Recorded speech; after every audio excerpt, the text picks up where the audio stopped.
من ضمن المبررات التعليق اللي تحت ده: مفيش حاجة حرام طالما لطلب العلم. انت مين انت عشان تحلل وتحرم ازاي اتخلص من حيوان، في ظل ان ديني بيأمرني بأحاديث من النبي صلى الله عليه وسلم ازاي اعامل الحيوان برفق ولين في الدنيا. الأضحية الأضحية لازم يكون ليها شروط ديني، شروط ربي ورسوله. لازم يكون ليها سن معين، لازم تتذبح بطريقة معينة، ودي سنة. تمام. وانت تيجي النهارده تقول لي ادي جرعه بنج زياده عشان خاطر هو لما هياخد جرعه البنج زياده هيموت موت رحيم؟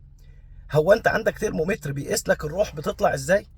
هو انت مين انت عشان خاطر تحكم عليها انها تموت موت رحيم ولا موت بشع ولا موت؟ انت مين؟ وبعدين اي منطق واي عقل بيقول ان انت عشان تساعد المخلوقات دي فيما بعد تيجي على المخلوقات اللي في فتره تعليمك قدامك؟ يعني اجي على واحد او اتنين او تلاته واظلمهم واذيهم عشان خاطر افيد اللي زيهم لما اتخرج؟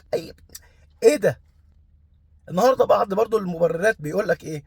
هي ما قالتش ان احنا هنجيب كلب سليم او هنجيب كلب مريض، لا ده بتقول لك يعني الموضوع استفزني، هنجيب كلب عنده سرطان. طب انت هتروح تمسك جاره تحط ودنك على بطنه كده وتقول له انت عندك سرطان؟ اه انا عندي سرطان. اه خده، هنعمل على ده ونحط في حاجاته في برطمان ونتعلم عليها. يا جماعه الخير ما تقولوش اي كلام، ما تقولوش اي كلام. انا مش ضد التعليم، بالعكس انتوا ناس تتعلموا ومن حقكم ان انتوا تدرسوا، ولكن في مليون الف طريقه انسانيه ترضي الله عز وجل وترضينا احنا كناس ما عندهاش مشكله ان انتوا تتعلموا. حلو الكلام. طيب ايه اللي انا شفته بعيني؟ اللي انا شفته بعيني في احدى العيادات، والله العظيم اقسم بالله هذا حصل. ست سبع دكاتره، بقول له مين دول يا دكتور فلان؟ قال لي دول هيحضروا العمليه اللي انا هعملها للحاله بتاعتك.